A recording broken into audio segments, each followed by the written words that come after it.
Assalamualaikum warahmatullahi wabarakatuh. Selamat siang Bu Heni dan teman-teman. Pada pertemuan siang hari ini, kami dari kelompok 5 akan memaparkan materi yang bertajuk aspek ekonomi dalam studi kelayakan bisnis. Sebelum kami lanjut ke dalam materinya, saya akan memperkenalkan anggota dari kelompok 5 yang beranggotakan Ahmad Fauyan, Bayu Setiadi, Naila Lailatul Wahida, Sonia Aprilia Saputri, Konita Umu Solihah, Triana Rahayu, dan Risma Dwi Ardianti.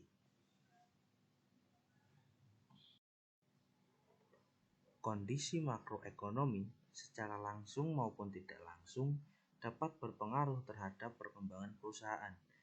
Dalam studi kelayakan bisnis terkait aspek ekonomi, analisis yang dilakukan adalah bagaimana perusahaan mampu berdampak pada tingkat pendapatan per kapita di wilayah tersebut. Cukup banyak data makroekonomi yang tersebar di berbagai media yang dapat dimanfaatkan perusahaan. Data makroekonomi tersebut banyak yang dapat dijadikan sebagai indikator ekonomi yang dapat diolah menjadi informasi penting dalam menyusun studi kelayakan bisnis. Misalnya, produk domestik bruto atau PDB, investasi, inflasi, kurs valuta asing, anggaran pemerintah, dan perdagangan luar negeri. Lalu analisis ekonomi suatu proyek tidak hanya memperhatikan manfaat yang dinikmati dan pengorbanan yang ditanggung oleh perusahaan saja, tetapi oleh semua pihak dalam perekonomian. Istilah lengkapnya adalah analisis ekonomi nasional. Sedangkan analisis yang hanya membatasi manfaat dan pengorbanan dari sudut pandang perusahaan disebut analisis keuangan atau analisis komersial. Kemudian aspek-aspek penilaian manfaat bisnis yang direncanakan dapat ditinjau dari pertama rencana pembangunan nasional. Ditinjau dari sisi ini dimaksudkan agar proyek dapat memberikan kesempatan kerja atau tambahan kesempatan kerja bagi masyarakat pekerja langsung maupun tidak langsung. Kemudian menggunakan modal lokal, bahan baku lokal, dan tenaga kerja lokal. Lalu menghasilkan dan menghemat penggunaan devisa. Lalu membantu pertumbuhan industri lain, memenuhi kebutuhan konsumen dalam negeri dengan kualitas produk tinggi dan harga terjangkau oleh masyarakat, dan menambah pendapatan nasional berupa pajak-pajak yang secara tidak langsung dapat mendorong pertumbuhan ekonomi di sektor lain. Yang kedua yaitu sisi distribusi nilai tambah. Maksudnya adalah agar proyek yang akan dibangun memiliki nilai tambah. Nilai tambah hendaknya dapat dihitung secara kuantitatif. Dalam perhitungan tersebut agar lebih mudah dapat diasumsikan bahwa proyek berproduksi dengan kapasitas normal.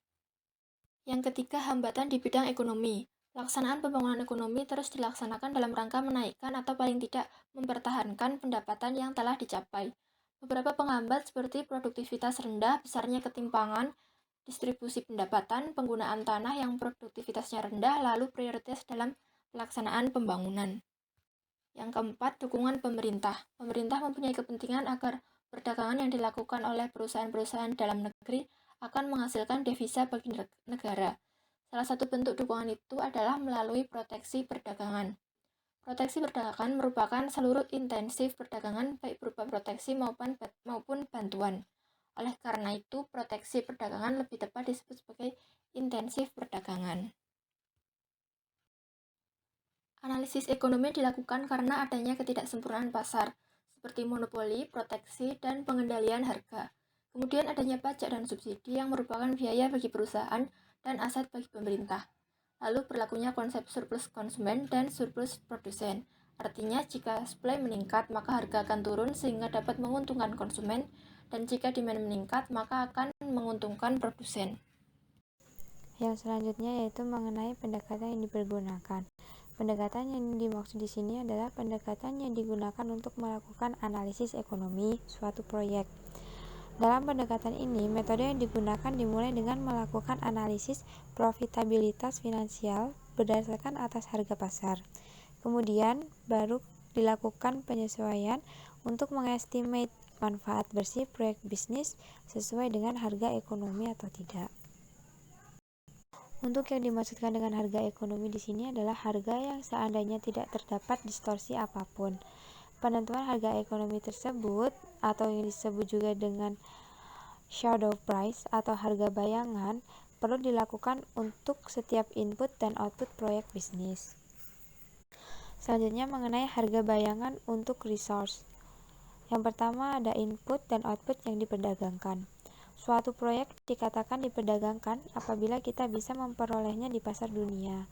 Untuk jenis produk ini, harga internasional yang dinyatakan dalam satuan moneter setempat pada kurs pasar merupakan harga bayangannya. Yang kedua yaitu input dan output yang tidak diperdagangkan. Suatu produk dikatakan tidak diperdagangkan apabila harga import lebih besar dari biaya produksi domestik dan harga ekspor kurang dari biaya produksi domestik. Yang ketiga yaitu mengenai tenaga kerja. Apabila proyek bisnis mempekerjakan tenaga kerja, maka akan terdapat tiga kemungkinan. Proyek bisnis tersebut mungkin menarik tenaga kerja dari sektor lain, atau proyek bisnis tersebut akan mengurangi pengangguran atau akan mengimpor tenaga kerja dari luar negeri. Apabila proyek bisnis menarik karyawan dari sektor lain, maka harga bayangannya adalah berapa sektor lain bersedia membayar untuk tenaga kerja tersebut. Apabila proyek bisnis tersebut menciptakan lapangan kerja dan mempekerjakan mereka yang sebelumnya menganggur, maka mungkin sekali harga bayangan tenaga kerja jauh lebih rendah dibandingkan dengan upah yang dibayarkan perusahaan kepada mereka. Namun, apabila proyek bisnis mengimpor tenaga kerja, maka harga bayangannya adalah upah yang mereka inginkan ditambah dengan premium dalam bentuk devisa yang dikirimkan ke negara asal mereka. Yang keempat adalah modal. Terkadang suatu negara mengambil kebijakan untuk membantu mengembangkan suatu sektor dengan jalan memberikan kredit murah. Bagi perusahaan yang memperoleh kredit murah tersebut, cost of debt yang ditanggung tentu saja sesuai dengan bunga yang dibayarkan. Meskipun demikian, dalam perhitungan harga bayangan dari modal tersebut, kita perlu memperhatikan opportunity cost dari modal tersebut. Opportunity cost inilah yang merupakan harga bayangan dari modal tersebut. Dan yang terakhir yaitu mengenai valuta asing. Kita bisa menjumpai adanya dua kurs valuta asing, yaitu kurs resmi dan kurs pasar. Di beberapa negara yang sedang berkembang, kurs resmi jauh lebih rendah daripada kurs pasar. Dalam keadaan tersebut, harga bayangan yang relevan untuk valuta asing adalah kurs pasar. Selanjutnya yaitu mengenai manfaat ekonomi.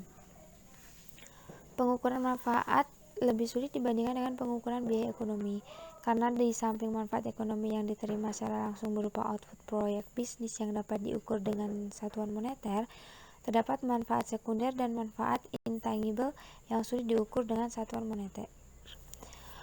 Pengukuran manfaat ekonomi utama yang berupa output utama dan penentuan manfaatnya dilakukan dengan penghasilan devisa.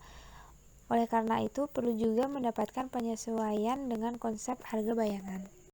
Berikut beberapa manfaat sekunder dari suatu proyek bisnis yang terkadang sulit untuk dilakukan pengukuran dalam satuan moneter, meliputi naiknya tingkat konsumen, membantu proses pemerataan pendapatan, meningkatkan pertumbuhan ekonomi, mengurangi ketergantungan, mengurangi pengangguran, dan yang terakhir adalah manfaat sosial dan budaya lain-lain. Yang selanjutnya yaitu mengenai kriteria investasi tambahan. Nah, ada dua kriteria investasi tambahan yang biasanya dibuat untuk melakukan analisis aspek ekonomi, yaitu Unit Domestic Resource Cost atau UDRC dan Effective Rate of Protection atau ERP. Nah, kriteria Unit Domestic Resource Cost atau UDRC dan Effective Rate of Protection atau ERP bertitik tolak dari anggapan bahwa efisiensi tingkat produksi suatu produk tergantung pada daya saing produk tersebut di pasaran dunia. Nah, daya saing ini ditunjukkan oleh perbandingan biaya produksi real yang terdiri dari pemakaian sumber-sumber nasional, sehingga harga jual yang dimaksud yaitu setelah dipotong segala macam pajak tidak melebihi tingkat border price yang relevan. Nah, rumus untuk menghitungnya itu DRC atau satuan devisa sama dengan biaya dalam negeri yang dibagi dengan nilai output dikurangi dengan nilai input luar negeri. Nah, ketentuan yang digunakan dalam penerimaan atau penolakan proyek bisnis dengan kriteria UDRC ini yaitu membandingkan antara UDRC dengan nilai tukar resmi atau Official Exchange Rate yang disebutkan dengan OER, atau membandingkan UDRC dengan nilai tukar real atau Shadow Exchange Rate yang disimbolkan dengan SER. Nah, secara sederhana garis besarnya atau ketentuannya adalah sebagai berikut.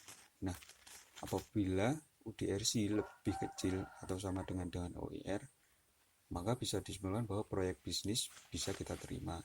Namun ketika UDRC lebih besar daripada OER, maka proyek bisnis sebaiknya kita tolak.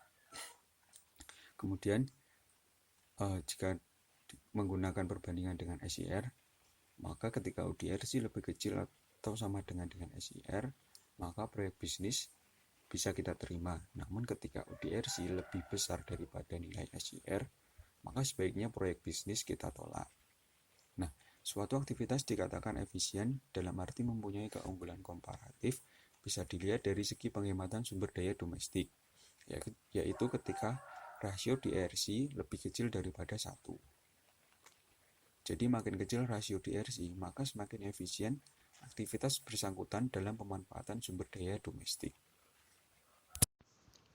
Yang selanjutnya mengenai kriteria investasi tambahan Effective Rate of Protection atau ERP. Kriteria pada ERP menjelaskan perlu adanya tindakan suatu proyek, apakah proyek tersebut harus diberi proteksi efektif terhadap persaingan internasional agar dapat hidup atau tidak. Pengukuran proteksi efektif itu bertitik tolak pada dari perhitungan proteksi terhadap output yang diukur sebagai proporsi kelebihan harga jual yang diterima produsen dalam negeri setelah dipotong segala jenis pajak yang membebani proses produksi dengan hasil perkalian antar border price dan nilai tukar valuta asing, yang kemudian diperhitungkan pengaruh proteksinya terhadap sarana yang digunakan dalam proses produksi. Tingkat proteksi ini diukur dengan cara yang serupa, yakni sebagai proporsi kelebihan harga jual dalam negeri masing-masing dibandingkan dengan harga menurut border price.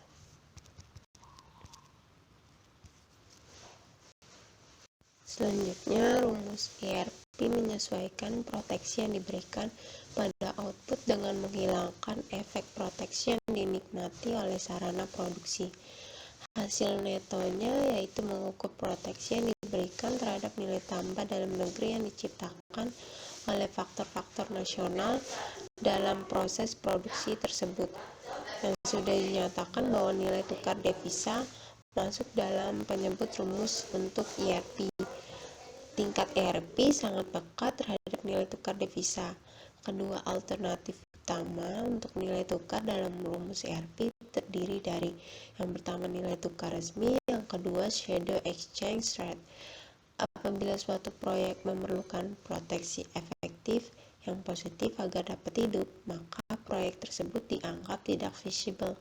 Di lain pihak, proyek yang dapat hidup dengan proteksi yang bernilai 0 ataupun negatif dianggap efisien sehingga dapat diterima.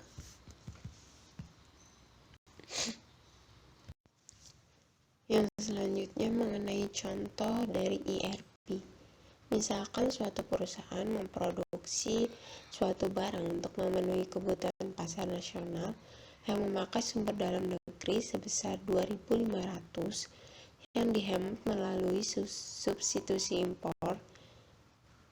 Jika nilai exchange rate dinilai sebesar 2000, maka rumusnya itu ERP sama dengan 2500 dibagi R atau shadow exchange rate, yaitu sebesar 2000 dikurang 1 sama dengan 0,25 atau 25%. Jadi produksi tersebut memerlukan proteksi efektif sebesar 25% agar tetap hidup. Berarti proyek tersebut dianggap tidak visible.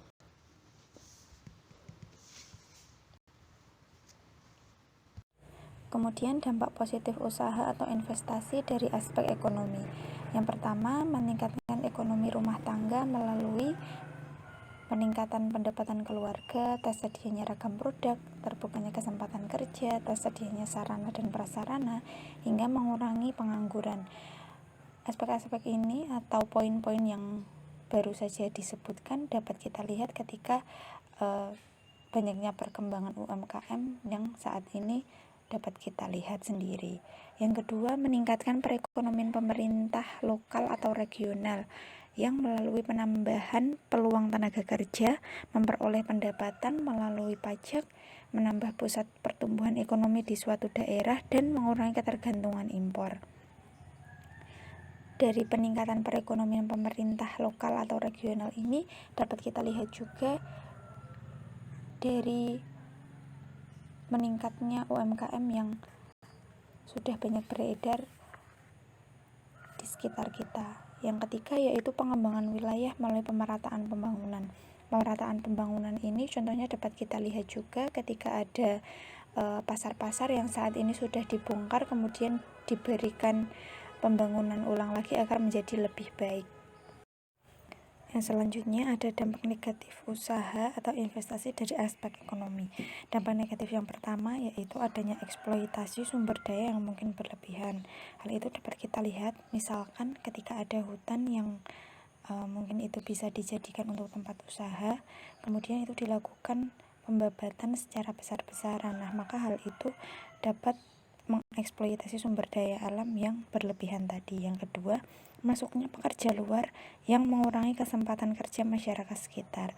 Dengan adanya masuknya pekerja luar, maka pekerja yang di dalam negeri menjadi terhambat untuk melakukan kesempatan kerja di wilayah lokal tersebut. Peningkatan pendapatan nasional. Nah, di peningkatan pendapatan nasional ada investasi, kemudian berpengaruh terhadap peningkatan pendapatan nasional. Untuk menghitung pendapatan nasional dilakukan melalui 3 pendekatan. Yang pertama, pendekatan produksi, yang kedua, pendekatan pengeluaran, yang ketiga, pendekatan pendapatan. Selanjutnya, contoh studi kasus aspek ekonomi pada analisis dampak pembangunan pariwisata pada aspek ekonomi dan sosial budaya masyarakat, studi kasus pada Desa Wisata Beji Harjo, Karangmojo, Gunung Kidul, DI Yogyakarta. Nah, pembangunan pariwisata di Desa Wisata Beji Harjo masih terus dilakukan dengan upaya pembangunan sarana prasarana dan pengembangan OJTW Desa Beji Harjo yang dulunya merupakan desa agropolitan. Setelah masuknya industri pariwisata, sekarang menjadi desa wisata. Pembangunan pariwisata yang dilakukan berdampak pada aspek ekonomi dan sosial budaya masyarakat. Dampak tersebut berupa dampak positif dan juga dampak negatif. Dampak yang terjadi akibat pembangunan pariwisata pada aspek ekonomi diantaranya yang pertama, yang satu terbukanya lapangan kerja baru, yang kedua berkurangnya tingkat pengangguran, yang ketiga meningkatkan pendapatan dan daya beli masyarakat, yang keempat membantu menanggung beban pembangunan sarana dan prasarana setempat, yang kelima peningkatan pendapatan yang sangat tinggi tetapi hanya musiman. Sekian dari kelompok kami, kurang lebihnya kami mohon maaf. Wassalamualaikum warahmatullahi wabarakatuh. Terima kasih.